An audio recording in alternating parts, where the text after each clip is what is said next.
ഹബീബായ സ്വല്ലല്ലാഹു അലൈഹി വസല്ലം തങ്ങളെ കുറിച്ച് അല്ലാഹ് പറഞ്ഞതാണ്, ഖദ് ജാഅകും മിനല്ലാഹി നൂർ. ഹബീബായ സ്വല്ലല്ലാഹു അലൈഹി വസല്ലം തങ്ങളുടെ വിശേഷണം പറഞ്ഞത് അവിടെ നിന്ന് വന്നിരിക്കുന്നു, അല്ലാഹുവിൽ നിന്ന് നൂറ് വന്നിരിക്കുന്നു. അല്ലേ? ഈ നൂറ് വ്യാഖ്യാനിച്ചുകൊണ്ട് ഇമാമിങ്ങൾ പറഞ്ഞു, ലം യകുല്ലി റസൂലില്ലാഹി സ്വല്ലല്ലാഹു അലൈഹി വസല്ലം ളില്ലുൻ. ഹബീബായ തങ്ങൾക്ക് ഒരിക്കലും നയലുണ്ടായിട്ടില്ല, ഒരിക്കലുമില്ല.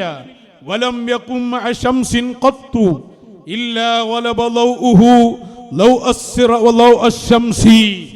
സൂര്യപ്രകാശത്തിൽ അതുപോലെ ചന്ദ്രനിലാവിൽ ഏത് വെളിച്ചത്തിൽ നിന്നാലും അവിടെയൊന്നും ആർക്ക് നയലില്ല. അഷ്റഫുൽ വറാ മുഹമ്മദുർ റസൂലുള്ളാഹ് സ്വല്ലല്ലാഹു അലൈഹി വസല്ലം. ഇത് അഹ്ലുസുന്നയുടെ വിശ്വാസമാണ്. കാലങ്ങളോളമായി നമ്മൾ പഠിച്ച വിശ്വാസം, മദ്രസയിൽ വെച്ച് പഠിച്ച വിശ്വാസം, ശംസുൽ ഉലമ ഇവിടെ പഠിപ്പിച്ച ആദർശം, നമ്മുടെ ഇമാമിങ്ങളൊക്കെ രേഖപ്പെടുത്തിയത് നോക്കൂ നിങ്ങൾ.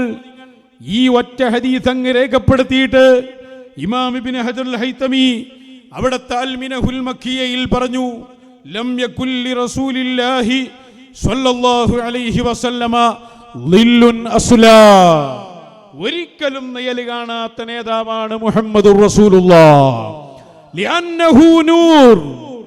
അതിന്റെ കാരണം, അതിന്റെ ഇല്ലത്ത് ഹബീബായ സ്വല്ലല്ലാഹു അലൈഹി വസല്ലം നൂറാണ് എന്നതാണ്. ഇബ്നു ഹജർ തങ്ങൾ അൽ മിനഹുൽ മക്കിയയിൽ എഴുതി. അത് തന്നെ മഹാനരായ ഇബ്നുൽ മുലഖിൻ തങ്ങൾ ആയത്തുസ്സൂൽ ഫീ ഖസായിസിർ റസൂൽ എന്ന കിതാബിൽ എഴുതി.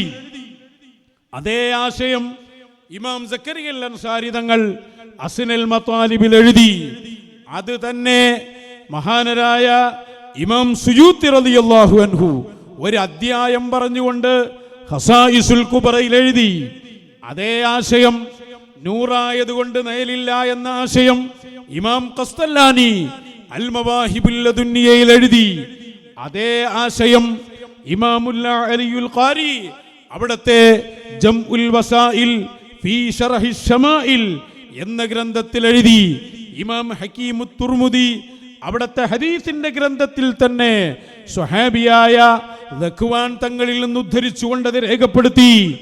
അത് തന്നെ അല്ലാമ യൂസുഫ് ശാമി സുബുലുൽ ഹുദാ വറഷാദിൽ പ്രത്യേകം എഴുതി. വ്യക്തമായി ഇമാം സുർഖാനി അവിടത്തെ ശറഹിൽ രേഖപ്പെടുത്തി.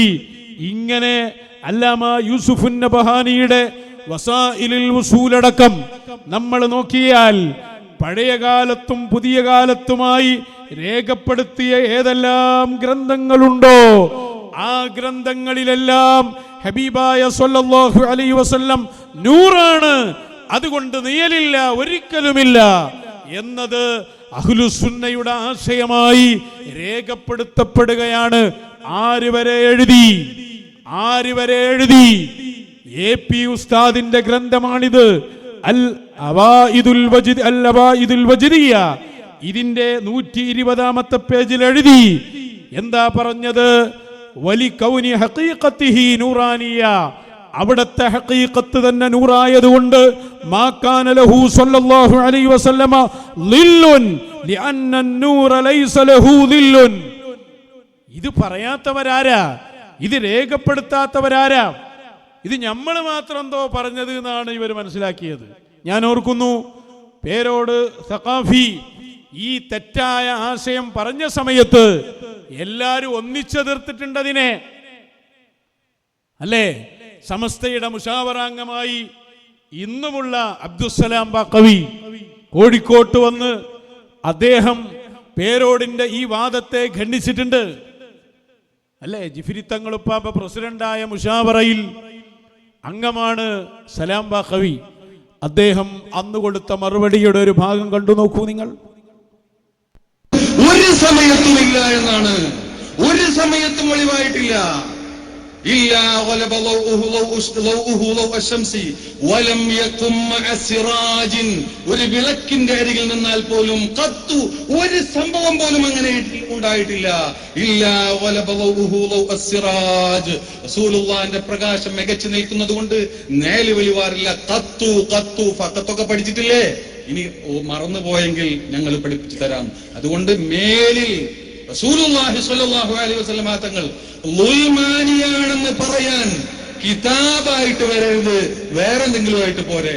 പരിശുദ്ധ ദീനിന്റെ സുന്നത്ത് ജമാഅത്തിന്റെ ഏത് കിതാബ് എടുത്തിട്ടും ഞങ്ങൾ സമ്പാദ്യത്തിന് തയ്യാറാണെന്ന് പറഞ്ഞപ്പോ അതിരുന്നതുകൊണ്ട് വളരെ ശക്തമായിട്ടാണ് എല്ലാവരും ഈ വാദത്തെ ഖണ്ഡിച്ചത്.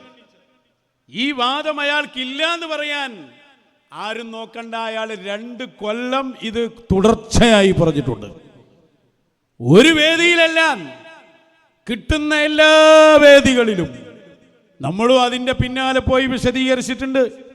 ഫസ്റ്റ് തുടങ്ങുന്നത് എവിടെയാണ്? സൈനബ് ബീബി റളിയല്ലാഹു അൻഹാ നെയ്യൽ കണ്ടു എന്ന് ഹദീസിന് തെറ്റായി അർത്ഥം പറഞ്ഞുകൊണ്ടാണ് തുടങ്ങിയത്. ഇന്ന് നിങ്ങൾ ആ ഹദീസിന്റെ അർത്ഥത്തിൽ നിന്ന് മാറിയിട്ടുണ്ടോ? അത് മാത്രം ചിന്തിച്ചാൽ പോരെ. പിന്നെയാണ് പ്രകാശ നെയ്യൽ വരെ ആയത്. കണ്ണാടി നെയ്യലുണ്ടായി, എന്തെല്ലാം ഉണ്ടായി. ശബ്ദധാരാവലി വന്നു, ശ്രീകണ്ഠേശ്വരം ഇമാമായി, എന്തൊക്കെ ഇവിടെ സംഭവിച്ചു. അന്നാ പറഞ്ഞ ഹദീസിലേക്കൊന്ന് നിങ്ങളെ ശ്രദ്ധ ക്ഷണിക്കുകയാണ്. വരട്ടെ ആള്. അങ്ങനെ റബീഉൽ അവ്വൽ മാസമായപ്പോൾ ദഖല അലൈഹാ, നബി തങ്ങൾ സൈനബ ബീബി റളിയല്ലാഹു അൻഹയുടെ സമീപത്തേക്ക് കടന്നു ചെന്നു. ആ കടന്നു ചെന്ന സംഭവം പറയുകയാണ് ഇമാം അഹ്മദ് റളിയല്ലാഹു അൻഹു റിപ്പോർട്ട് ചെയ്യാൻ. ഫറഅത്തു ളില്ലഹു, അങ്ങനെ നബി തങ്ങൾ കയറി ചെല്ലുമ്പോൾ നബിയുടെ നിഴൽ, നബി സല്ലല്ലാഹു അലൈഹി വസല്ലമയുടെ നിഴൽ ആ സൈനബ ബീബി റളിയല്ലാഹു അൻഹ കണ്ടു. ഫഖാലത്ത്, ആ നിഴലാണ് ആദ്യം കണ്ടത്. നിഴൽ കണ്ടപ്പോൾ മഹദി പറഞ്ഞു, ഇന്ന ഹാദാ ലളില്ലു റജുലിൻ, ഇതൊരാണിന്റെ നിഴലാണല്ലോ. വമാ യദ്ഖുലു അലയ്യ നബിയ്യു സല്ലല്ലാഹു അലൈഹി വസല്ലം, എന്റെ അടുക്കൽ കയറി വരേണ്ട പുരുഷൻ അത് മുഹമ്മദ് നബി സല്ലല്ലാഹു അലൈഹി വസല്ലം തങ്ങളാണ്. പക്ഷേ മുഹമ്മദ് നബി സല്ലല്ലാഹു അലൈഹി വസല്ലം എന്റെ അടുക്കൽ വരൂലല്ലോ, എന്നോട് പിണങ്ങിയിട്ടുണ്ടല്ലോ. ഈ കയറി വരുന്ന നിഴൽ കണ്ടു നോക്കുമ്പോ ഒരു നിളക്കുപ്പായവും തലയെക്കെട്ടൊക്കെ ഉള്ള നിഴലാവുമ്പോ അത് പുരുഷന്റേതാണെന്ന് മനസ്സിലാവുമല്ലോ. അപ്പൊ കയറി വരുന്ന വായിച്ച് വലിയ വലിയ വിവരമുള്ള ആളുകളല്ലേ അടിസ്ഥാനമാ പൊളിയുന്നത്. ഇമാം അഹ്മദ് ബിൻ ഹംബൽ തങ്ങളുടെ മുസ്നദിലെ ഹദീസ് വായിച്ച് ദുർവ്യാഖ്യാനം ചെയ്യുകയാണ്. ഈ ഹദീസ് അയാൾ വായിച്ചപ്പോ ഞാൻ മറുപടി പറയേണ്ട, അബ്ദുസ്സലാം ബാഖവി അന്ന് കൊടുത്തൊരു മറുപടി ഉണ്ട്. അതിലേക്ക് അതും കൂടി കേട്ടോക്കെ അതിന്റെ കൂടെ അപ്പൊ പെട്ടെന്ന് മനസ്സിലാവും. അപ്പൊ പേരോടിന്റെ വിശദീകരണം, നേലിന്റെ താടിയും തലയെക്കെട്ടൊക്കെ കണ്ടപ്പോ നേല് പുരുഷന്റെതാന്ന് മനസ്സിലായി. നേലിന്റെ താടിയും തലയെക്കെട്ടൊക്കെ കണ്ടിട്ട് നേല് പുരുഷന്റെതാ. റസൂലുള്ളാഹിന്റെ അടുത്ത് വരാറില്ല, അതൊരു പുരുഷനാണല്ലോ വരുന്നത് എന്ന് മുപ്പത്തിയരങ്ങനെ പറഞ്ഞു എന്നാണ്, മഹദി പറഞ്ഞു എന്നാണ്. സാധു നേലിനെന്ന താടിയും തലപ്പാവും വേർതിരിച്ച് കണ്ടു എന്നാണ് നേലിൽ. അത് പോട്ടെ, അത് നമുക്ക് അവിടെ മാറ്റിവെക്കാം. പക്ഷെ ഹദീസിന്റെ തൊട്ടടുത്ത് അതേ ഹദീസ് പല രൂപത്തിൽ വിവാദം ചെയ്തിട്ടുണ്ടല്ലോ. ഏതായി സന്ദർഭം? ഒരു ദിവസം ഖാഇദത്തുൻ ഇരിക്കുകയാണ്, നട്ടുച്ച സമയത്തുണ്ടാവുന്ന നേൽ എത്ര ഉണ്ടാകും ആദ്യം ചിന്തിക്കാം. അപ്പോഴാണ് ഒരു നേൽ എന്ന് പറയുന്ന ഇയാൾ അർത്ഥം വെച്ച ഈ ലില്ല് കാണുന്നത്. ലില്ല് കാണുന്നു, അപ്പോഴാണ് പറയുന്നത് ഇത് റസൂലുള്ളാഹി സാധ്യതയില്ല, റസൂലുള്ളാഹിനായിട്ട് തെറ്റിയിട്ടല്ലേ ഉള്ളത്, ആ പുരുഷന്റെ നേലാണ് താനും എന്ന് ചിന്തിക്കുന്നത്. അപ്പൊ റസൂലുള്ളയാണ് എന്ന് മനസ്സിലാക്കാൻ കഴിയാത്ത ഒരു അത്രയും അകലെ നിന്ന് കാണുന്നു. റസൂലുള്ളാഹി ആണെന്ന് മനസ്സിലാക്കാൻ കഴിയാത്ത അത്രയും അകലെ. റസൂലുള്ളാഹി ആണ് എന്നറിയാൻ റസൂലുള്ളാഹിയുടെ ആ സുഗന്ധം വമിച്ചാൽ തന്നെ എത്രയോ അകലെന്ന് അറിയുന്ന ഹദീസിലൊക്കെ സ്ഥിരപ്പെട്ടിട്ടുള്ളത്. അത് ഇയാൾ കണ്ടിട്ടുണ്ടോന്ന് അറിയില്ല. ആ റസൂലുള്ളാഹിയാണ് എന്ന് അറിയാൻ പറ്റാത്ത അത്ര അകലെ നിന്ന് നട്ടുച്ച സമയത്ത് നമ്മുടെ തൊട്ടടുത്ത് മാത്രം ഉണ്ടാകുന്ന ഒരു ചാണോ മറ്റോ ഒക്കെ ഉണ്ടാകുന്ന ആ നേല് കണ്ടിട്ട് ഒരു പുരുഷന്റെ നേലാണെന്ന് മനസ്സിലാക്കി എന്ന അർത്ഥം വെക്കാൻ മാത്രം ഇയാള് തരം താണല്ലോ, ഇയാൾ ഇത്രമാത്രം അധപ്പതിച്ചല്ലോ. എന്നാൽ കണ്ണങ്ങള് ഹദീസ് അറിയുന്ന എല്ലാവർക്കും അറിയാം, നിസ്ഫുന്നഹാർ, നട്ടുച്ച സമയത്ത് കണ്ടു. നട്ടുച്ച സമയത്ത് ദൂരെന്ന് വരുമ്പോ ആരെങ്കിലും നേല് കാണൂ? ഉള്ളത് തന്നെ കാണൂല. ഇവിടെ പിന്നെ എന്തായാലും കാണൂല, കാരണം ആർക്ക് നേരില്ല. ത്വഹ റസൂലുള്ളാഹി സ്വല്ലല്ലാഹു. പിന്നെ കണ്ടതെന്താ? ദൂരെ നിന്ന് ഒരാൾ പെരുമാറ്റം കണ്ടു. അതാണ് വജ്സ്, വജ്സു റസൂലില്ലാഹ് സ്വല്ലല്ലാഹു അലൈഹി വസല്ലം. അതാണ് ഇമാം നസായിയുടെ സുനനിലുള്ളത്. വളരെ വ്യക്തമാണ് കാര്യങ്ങൾ. എല്ലാവരും ഒന്നിച്ചതിന് മറുപടി പറഞ്ഞു. അല്ലെങ്കിൽ ഇയാളെ കിതാബ് തിരിയണ കോലാപ്പത്. ഇത് നമ്മളെ മറ്റേ മുശാവറംഗം വന്നുകൊണ്ട് പറഞ്ഞല്ലോ, തറാഹു എന്ന് പറഞ്ഞാൽ അതിന്റെ അർത്ഥം വെച്ചത് അല്ലാഹ് ഓനെ കാണുന്നതാണ്. നീ അല്ലാഹനെ കാണും, മുഖാത്തബിന്റെ സീഗെ. അർത്ഥം വെച്ച എന്താ? ഈ കുറ്റിക്കാട്ടൂർ അടുത്താണല്ലോ അയാൾ അർത്ഥം വെച്ചത് തറാഹു, അല്ലാഹ് നിന്നെ കാണും. മീസാൻ വരെ ഓതിയില്ല എന്നല്ലേ അതിന്റെ അർത്ഥം. മുഖാത്തബന്റെ സീഗല്ലേ, നീ അല്ലാഹനെ കാണുന്നാ പറയുന്നത്. എവിടെ എത്തി കാര്യങ്ങൾ? ആ പ്രസംഗത്തെ തന്നെ ഹബീബായ സ്വല്ലല്ലാഹു അലൈഹി വസല്ലം തങ്ങളുടെ ശരീരത്തിൽ ഈച്ചയിരിക്കുന്നതുമായി ബന്ധപ്പെട്ട പരാമർശമുണ്ട്. അവിടെ എന്താ അയാൾ പറഞ്ഞേ? ശരീരത്തിൽ ഇരിക്കൂല എന്ന കിതാബിൽ പറഞ്ഞിട്ടില്ല, വസ്ത്രത്തിന്റെ കാര്യമാണ് പറഞ്ഞത്. അയാൾ വായിക്കുന്നുണ്ട് എന്ത്? ഫളൻ അൻ ജസദിഹി ശരീഫ്. ജസദ് പറഞ്ഞ ശരീരം എന്നാ. ഫളൻ എന്ന് പറഞ്ഞാൽ എന്താ? വസ്ത്രത്തിൽ തന്നെ ഇരിക്കൂല, പിന്നെ ശരീരത്തിന്റെ കാര്യം പറയേണ്ടതില്ല എന്നാണ്. എന്തായാലും ഇരിക്കൂല. അത് വായിച്ചിട്ടാ പറഞ്ഞ്, അങ്ങനെ ആ കിതാബിലില്ല. ആ വെച്ചോടുക്ക്, അതൊന്ന് കണ്ടേ. പിന്നെ പ്രവാചകന്റെ മുടിയിൽ ഈച്ച പോലുള്ള വസ്തു ഇരിക്കൂല. ഇവിടെ പറഞ്ഞത് അങ്ങനെയല്ല. തങ്ങളെ വസ്ത്രത്തിൽ ഇരിക്കൂല എന്നാണ് ഇവിടെ ഇബാറത്തിൽ ഉള്ളത്. അതിന്റെ അർത്ഥം അത്രയും എന്ന് വായിച്ചതോ? അത് അല്ലെങ്കിൽ പിന്നെ അത് വായിക്കാൻ പാടില്ലായിരുന്നു. വായിക്കുന്നുണ്ട് ഫളൻ അൻ ജസദിഹി ശരീഫ്. അവിടത്തെ പരിശുദ്ധമായ ശരീരത്തിൽ ഇരിക്കൂല എന്തായാലും. അത് പറയേണ്ടതില്ല എന്നാ ഇബാറത്ത്. അത് വായിച്ചിട്ടാ പറയുന്നത്. ഇതില് ആ ശരീരത്തിന്റെ വിഷയം പറഞ്ഞിട്ടില്ല. ഇയാളാണ് മുശാവറിന്റെ സെക്രട്ടറി. പിൻഗാമിയാകാൻ നടക്കാത്രേ. പിൻഗാമിയാകാൻ നടക്കുകയാണ്. ആരെ പിൻഗാമി? AP ഉസ്താദിന്റെ പിൻഗാമി. എങ്ങനെ ഉണ്ടാവും?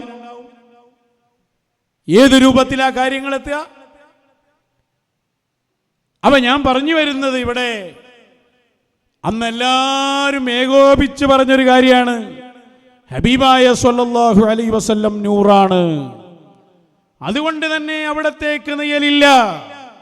നിഴലുണ്ടെന്ന് പറഞ്ഞാൽ അത് അല്ലാഹുവും റസൂലും അവർക്ക് പുറത്തു കൊടുക്കില്ല. ഇത് പറയാത്തവരാരുമില്ല. അന്നത്തെ അമ്പലക്കടവ് പൈസിന്റെ ഒരു പ്രസംഗമുണ്ട്, സ്ട്രോങ് പ്രസംഗമാണ്. ചെറിയൊരു ഭാഗം കേട്ടോളൂ. ഇവരുടെ മുടിക്ക് നിഴലുണ്ട് എന്ന ഒറ്റ കാര്യത്തിന്റെ പേരിൽ പച്ചയായ അല്ലാഹുവിന്റെ ഹബീബിന്റെ ഹുസൂസിയത്ത് നിഷേധിക്കാൻ അവർ തയ്യാറായിരിക്കുന്നു. ആധികാരികമായി സാക്ഷാൽ ഈ പേരോട് അബ്ദുറഹ്മാൻ സഖാഫ് കൊടുത്ത അഭിമുഖത്തിൽ പറയുന്നു, ഷായർ മുബാരക്ക് നിഴലുണ്ടാവില്ല എന്ന് അനിഷേധ്യമായ തെളിവുകൊണ്ട് സ്ഥിരപ്പെട്ടതാണെങ്കിലും തിരുകേശത്തിന് നിഴലില്ല എന്ന് നാം കണ്ടിട്ടില്ല. കാണാത്തത് പറയുന്നതല്ലോ. സെൻസിംഗ് 2011 ആഗസ്റ്റ് ലക്കത്തിൽ സാക്ഷാൽ പേരോടിന്റെ ലേഖനം, അഭിമുഖം. മാത്രമല്ല അതിന് ഏണിവെച്ചുകൊണ്ട് സാക്ഷാൽ സിറാജിൽ പറഞ്ഞു, അള്ളാഹുവിന്റെ റസൂലിന്റെ തിരുകേശത്തിൽ നിഴലുണ്ടാകില്ല എന്ന് പറഞ്ഞാൽ അത് യുക്തിവാദമാണെന്ന് പറഞ്ഞുകൊണ്ട് അള്ളാഹുവിന്റെ ഹബീബ് മുത്ത് മുഹമ്മദ് മുസ്തഫ സ്വല്ലല്ലാഹുകളെ ആ പ്രത്യേകതകളെ ഇകഴ്ത്തി കാണിക്കാൻ ശ്രമിക്കുന്ന ക്രൂരമായ പ്രവർത്തനം നിങ്ങൾ ചെയ്യുന്നത്. നിങ്ങൾക്ക് ചരിത്രം മാപ്പ് തന്നാൽ പോലും അള്ളാഹും അള്ളാഹുവിന്റെ റസൂലും മാപ്പ് തരില്ല. റസൂൽ നിങ്ങൾ വിടാതെ പിന്തുടർന്നുകൊണ്ടിരിക്കും. മാത്രമല്ല അതാണ് അവർക്ക് മാപ്പ് തരില്ല, തൗബയില്ല, തൗബ ചെയ്യാത്ത കാലത്തോളം. അത്രയും ഗൗരവത്തിൽ എല്ലാവരും എടുത്തു പറഞ്ഞതാ. മാത്രമല്ല സമസ്തയുടെ 90ാം വാർഷിക സമ്മേളനം നടക്കുമ്പോൾ അതിൻ്റെ വാർഷിക സ്മാരക ഗ്രന്ഥം പേജ് 283 അന്ന് വെച്ചോടുക്ക്. 283 അതിലെഴുതുന്നത് കാണാം. സമസ്തയുടെ 90-ാം വാർഷിക സ്മാരക ഗ്രന്ഥം, അതിൻ്റെ ഒരു ഹെഡിങ് കാണാം, നിയൽ നിഷേധം മാറിമറയുന്നു. അതിലുണ്ട്, പേരോട് സഖാഫി പച്ചയായി പറഞ്ഞു, നബി സല്ലല്ലാഹു അലൈഹി വസല്ലമക്ക് നിയലില്ല എന്ന് പറഞ്ഞാൽ എപ്പോഴും ഇല്ല എന്നർത്ഥമില്ല, ചിലപ്പോൾ നിയലുണ്ടാകും. ആയതുകൊണ്ട് നിയലുണ്ടോ എന്ന് നോക്കി പ്രശ്നത്തിന് തീർപ്പ് കൽപ്പിക്കാനാവില്ല. നബി സല്ലല്ലാഹു അലൈഹി വസല്ലമക്ക് തീരെ നിയലില്ലെന്ന ഇമാമിങ്ങളുടെ നിലപാടിനെതിരായ ഈ വാദവുമായി പിടിച്ചു നിൽക്കാനാവില്ലെന്ന് കണ്ടപ്പോൾ ഇദ്ദേഹം ചില ശ്രമങ്ങൾ നടത്തി. അത് പിന്നെ എന്തൊക്കെയായി എന്ന് പറയുന്നുണ്ട്. അപ്പൊ ഈ വാദം ഇയാൾ വാദിച്ചു എന്നും അത് അഹ്ലുസുന്നയുടെ ഇമാമിയങ്ങൾക്കെതിരായ വാദമാണ് എന്നും സമസ്തയുടെ സോവനീറിൽ തന്നെ രേഖപ്പെടുത്തിയിട്ടുണ്ട്. ഇവിടെയാണ് നമ്മുടെ ആളുകളോട് പറഞ്ഞുകൊണ്ടിരിക്കുന്ന കാര്യം. അതെന്താ? പലരും ചോദിക്കുന്നുണ്ടല്ലോ, ഐക്യം വേണോ, ഐക്യം വേണോ? നമ്മൾ പറഞ്ഞ് ഐക്യം വേണം, ഐക്യമല്ല ലയനം തന്നെ വേണമെന്നാണ് നമ്മൾ പറയുന്നത്.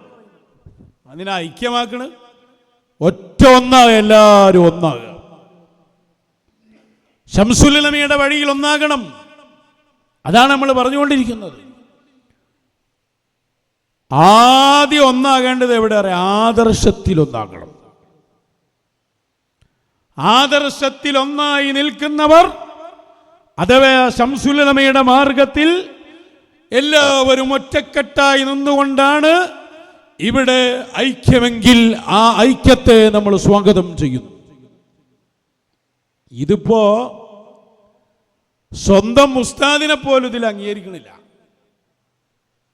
എൻ്റെ ആത്മീയ ഗുരുവാന്ന് പറഞ്ഞ ആളാണ് AP ഉസ്താദ്.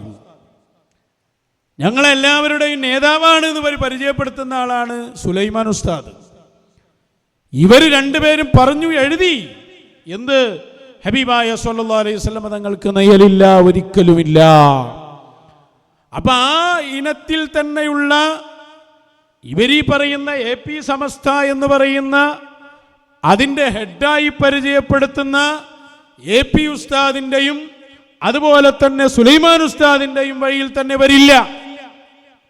ആദ്യം ആ ഒരു ഐക്യം വരണ്ടാകട്ടെ. അതില്ലാതെ പിന്നെ ഇവര് എന്തൈക്യ? ഹബീബായ സല്ലല്ലാഹു അലൈഹി വസല്ലം തങ്ങൾക്ക് നിയലുണ്ട്, അപ്പോൾ പിന്നെ റസൂല് നൂറല്ല, നൂറാകുന്ന സമയമുണ്ട്, അല്ലാത്ത സമയമുണ്ട് എന്ന് പറയുന്നവരും, തീരെ നിയലില്ല, ഫുൾ ടൈം നൂറാണ് എന്ന് പറയുന്ന സുന്നികളും അതെങ്ങനെ ഒന്നിച്ച് ഐക്യപ്പെടുക? അങ്ങനെ ഐക്യമാണ് പിന്നെ വഹാബിനോട് ഐക്യമായിക്കൂടെ? അല്ലേ? ഓലിപ്പ അങ്ങനെയുള്ള ചില കാര്യങ്ങൾ തന്നെയല്ലേ ഓലും പറഞ്ഞു. നിയല് മാത്രല്ല, ഹബീബായ സല്ലല്ലാഹു അലൈഹി വസല്ലം തങ്ങളെ കഴിവുകെട്ട വാപ്പയോടല്ലോ ഉപമിച്ച്. ഇതൊക്കെ വഹാബികൾ വരെ ചെയ്തിട്ടുണ്ടോ? അപ്പൊ ഞാൻ ചോദിക്കുന്നത്, ഈ ആദർശത്തിൽ നിന്ന് മാറാതെ എങ്ങനെ ഐക്യപ്പെടും? ഇത് രണ്ടും കൂടി എങ്ങനെ ഐക്യാകുക? ഇതാണ് ഞങ്ങളുടെ ചോദ്യം. അതാദ്യം ഒന്ന് ചെയ്യ്. AP ഉസ്താദിനോട് നമ്മുടെ റിക്വസ്റ്റ് ഉണ്ടായിരുന്നു, എന്താ അത്? ആരെ പിൻഗാമിയാക്കിയാലും ഇയാളാക്കാൻ പാടില്ല, നിയൽവാദിനാക്കരുത്. അതിന് ഡസൻ കണക്കിന് തെറികളാണ് എനിക്ക് വന്നത്. ഇന്ന തെറി പറഞ്ഞിട്ട് കാര്യമില്ല. ഷഹാദത്തിൽ തന്നെ പ്രശ്നം പറ്റി. ഹബീബായ സല്ലല്ലാഹു അലൈഹി വസല്ലമക്ക് കഴിവില്ലെന്ന് പറയുകയും നിയലുണ്ടെന്ന് വാദിക്കുകയും അവിടുത്തെ നൂറാനിയത്തിനെ ചോദ്യം ചെയ്യുകയും പരിശുദ്ധ ശരീരത്തിൽ ഈച്ചയിരിക്കുമെന്ന് പറയുകയും കരിയും എന്ന് പറയുന്ന ആളെ എങ്ങനെ നമുക്ക് ഒരു കോയിനറക്കാൻ വരെ അയാളാക്കാൻ പറ്റില്ല? എന്നിട്ടല്ലേ പിൻഗാമിയാക്കല്? അവിടെയാണ് നമ്മൾ പറഞ്ഞ, ആരാക്കിയാലും കുഴപ്പമില്ല, ഇയാളെ പിൻഗാമിയാക്കാൻ പാടില്ല. അതുപോലെ തന്നെ നമ്മൾ ചോദിക്കുകയാണ്, AP ഉസ്താദ് പറഞ്ഞുകൊണ്ടിരിക്കുന്നുണ്ടല്ലോ, മരിക്കുന്നതിന് മുമ്പ് എനിക്കൊരാഗ്രഹമുണ്ട്, എല്ലാവരും കൂടി ഒന്ന് ഐക്യപ്പെടണം. സുന്നികൾ ഇങ്ങനെ രണ്ടും മൂന്നും തലങ്ങളിലായി നിൽക്കാൻ പാടില്ല, ഐക്യപ്പെടണം. അത് മരണത്തിന് മുമ്പുള്ള ഒരു ആഗ്രഹമാണ് എന്ന് പറയുമ്പോൾ ഉസ്താദിനോട് ഞങ്ങൾക്ക് ചോദിക്കാനുള്ളത്, അതിൻ്റെ ഒക്കെ മുമ്പ് നിങ്ങളിവിടെ കൊല്ലങ്ങളോളം പ്രസംഗിച്ചു നടന്നു, നിങ്ങളിവിടെ എഴുതി, സുലൈമാൻ ഉസ്താദ് ഇവിടെ പഠിപ്പിച്ചു, സമസ്തയുടെ സോവനീറൽ വരെ എഴുതി, എല്ലാവരും പറഞ്ഞ ഒരു വിഷയം, ഉദാഹരണം പറയാണ്, അങ്ങനത്തെ ഡസൻ കണക്കിന് വിഷയമുണ്ട്.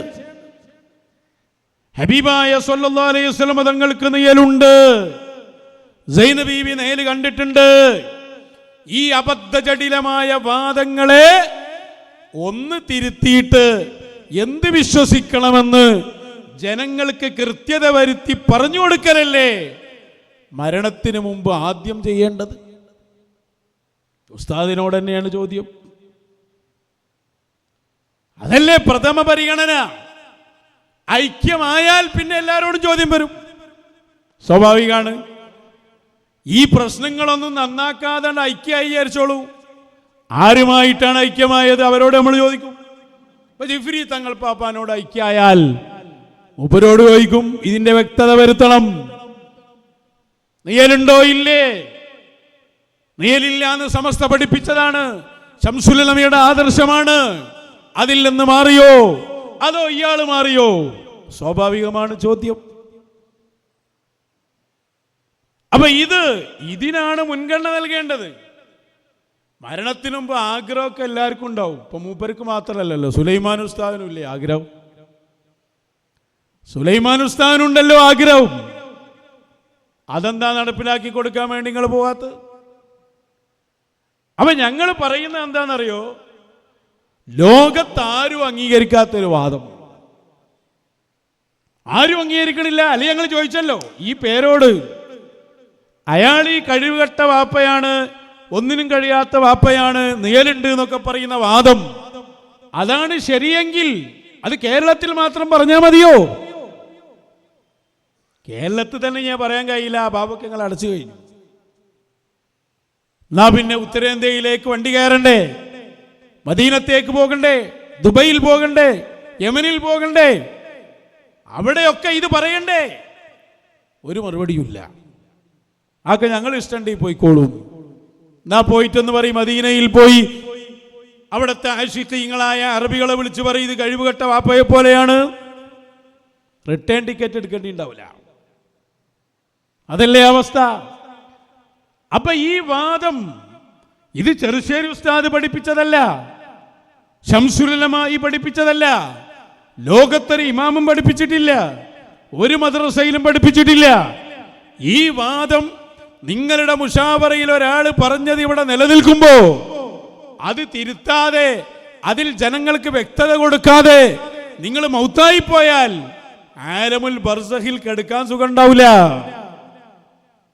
ജീവിച്ചിരിപ്പുള്ള കാലത്ത് ചെയ്യേണ്ട ഏറ്റവും വലിയ ദൗത്യം ഹബീബ് മുഹമ്മദുർ റസൂലുള്ളാഹ് ത്വാഹ റസൂലുള്ളാഹ് സ്വല്ലല്ലാഹു അലൈഹി വസല്ലം, ആ ഹബീബിനെ കുറിച്ച്, അതും അടിസ്ഥാനം നൂറാണെന്ന വിശ്വാസം. ആ നൂറാണെന്ന വിശ്വാസത്തിന്റെ ഭാഗമാണ് ഫുൾ ടൈം നേലില്ല എന്നത്. നിങ്ങൾ തന്നെ എഴുതി, നിങ്ങൾ തന്നെ പറഞ്ഞു, നിങ്ങൾ തന്നെ വഹാബികൾ അതിന്റെ പേരിൽ ഖണ്ഡിച്ചു. എന്നിരിക്കെ എന്തുകൊണ്ട് സ്വന്തം ശിഷ്യൻ ഈ വാദം പറഞ്ഞപ്പോൾ, ഇതിനപ്പുറം കുഫിരിയത്ത് തന്നെ വാദിച്ചപ്പോൾ, റിദ്ദത്താകുന്ന വിഷയങ്ങൾ എടുത്തുദ്ധരിച്ചപ്പോൾ അത് മരണത്തിന് മുമ്പ് തിരുത്തണം എന്നതല്ലേ ഏറ്റവും വലിയ ആഗ്രഹം ഉണ്ടാവേണ്ടത് എന്ന് ഉസ്താദിനോട് പ്രത്യേകം ചോദിക്കാൻ ഈ സമയം ഞാൻ ഉപയോഗപ്പെടുത്തുകയാണ്. അതിന് മറുപടി കിട്ടണം. ഇതെല്ലാവരും ഒന്നിച്ചു പറഞ്ഞ കാര്യമാണ്. അപ്പൊ ഇത് ഈ വിഷയങ്ങളൊക്കെ ഒന്ന് ആദ്യം തീർക്കുക. ഒന്നുകിൽ എ പി ഉസ്താദിനെ ഇങ്ങോട്ടാക്കുക, അത് പറ്റും. നെയ്യലുണ്ട് എന്നുള്ള വാദത്തിലേക്ക് മൂപ്പരെ കൊണ്ടുവരാം. അല്ല ഇനി ഐക്യമാണെങ്കിലും പറ്റും, പേരോണ്ണം കൊണ്ട് തിരുത്തിക്കുക, എല്ലാ വിടുവായുത്തങ്ങളും തിരുത്തിപ്പിക്കുക. പേരോട് മാത്രമല്ല, വാദിച്ച എല്ലാവരും. അങ്ങനെ അല്ലാതെ ഐക്യമായി, അതിന് ഐക്യമാകുമ്പോൾ പിന്നെന്ത് ചെയ്യേണ്ടി വരും? എല്ലാവരും കൂടി ഈ പ്രസ്താവന നടത്തേണ്ടി വരും, നേരില്ല എന്ന് പറയേണ്ടി വരും. അപ്പോൾ ഓക്കെ, എല്ലാവരും അതിലേക്ക് എത്തിക്കേണ്ടി വരും. അല്ല നിയൽവാദിയുടെ വാദം നിങ്ങളെല്ലാവരും കൂടി വിശാല ഐക്യമുണ്ടാക്കി ഹബീബായ സ്വല്ലല്ലാഹു അലൈഹി വസല്ലമ തങ്ങൾക്ക് നിയലുണ്ടെന്നോ അവിടുത്തെ ഏതെങ്കിലും ഒരു വിശേഷണത്തിന് കുറവ് പറ്റുന്ന രൂപമോ ഇവിടെ ആര് വാദിച്ചാലും അതത്ര വിശാല മുന്നണിയായാലും സാവിയത്തു സൂഫിയ അതിനെ പ്രാമാണികമായി നേരിടുക തന്നെ ചെയ്യും. അതിൽ ഞങ്ങൾക്ക് ആൾക്കൂട്ടം പ്രശ്നമല്ല, ധനബലം പ്രശ്നമല്ല. ഞങ്ങളുടെ വിഷയം അത് മുഹമ്മദുർ റസൂലുള്ളാഹി സ്വല്ലല്ലാഹു അലൈഹി വസല്ലം.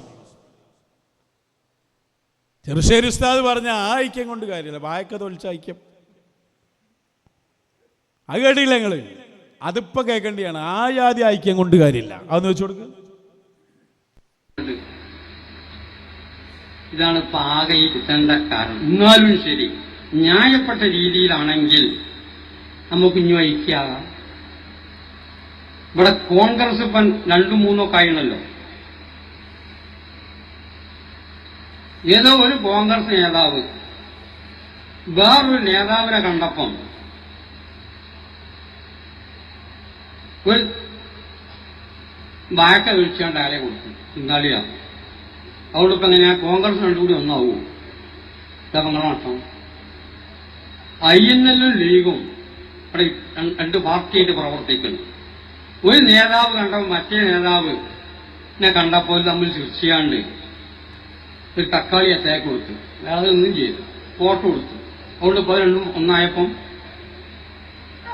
ഇങ്ങനെ വായക്കണ്ട കണ്ടം, അതല്ലെങ്കിൽ ഒന്നിച്ച് നിന്നാണ്ട് ഫോട്ടോ എടുക്കൽ, ഇതൊക്കെ കാട്ടിയിട്ട് ഐക്യായിപ്പോയി. എന്നല്ലാണ്ട് പല പ്രാവശ്യവും ഇപ്പൊ കുഞ്ഞാലിക്കുട്ടി അടുത്ത് ഞങ്ങളെ വിളിച്ചു ഒരു ഐക്യസമ്മേളനം നടത്തിയാള് 3-4 ആളെ ഞങ്ങൾ തെരഞ്ഞെടുത്ത് കൊടുത്ത് ഐസൺ ഹോട്ടലിൽ ചെന്ന് നമ്മളാളുകൾ ചെന്നിരുന്ന് വന്നില്ല. എന്നിട്ട് മലപ്പുറത്ത് വെച്ച് കുഞ്ഞാലിക്കുട്ടി എന്നെ പറഞ്ഞു, അപ്പോ ഹബീബായ മുഹമ്മദുർ റസൂലുള്ളാഹി സ്വല്ലല്ലാഹു അലൈഹി വസല്ലമ തങ്ങളുമായി ബന്ധപ്പെട്ട വിഷയത്തിൽ ആദ്യം ഒന്നാകണം, ആദർശമൊന്നാകണം. മശായിഖുമായി ബന്ധപ്പെട്ട വിഷയത്തിൽ ശംസുൽ ഉലമയുടെ ആദർശത്തിലെത്തണം, എന്നിട്ട് ഐക്യമാകണം. അവിടെ ലയനം തന്നെ ആകാം. അപ്പൊ നമ്മളെല്ലാവരും ഉണ്ടാവും, എല്ലാവരും ഉണ്ടാവും, ജനങ്ങളുണ്ടാവും, ഒക്കെ ഉണ്ടാവും. പക്ഷെ ഇവിടെ പഠിപ്പിച്ച ആദർശം മാറ്റിക്കൊണ്ട് ഒന്നും സ്ഥിരപ്പെടുത്താൻ ഇവർക്ക് കഴിയില്ല.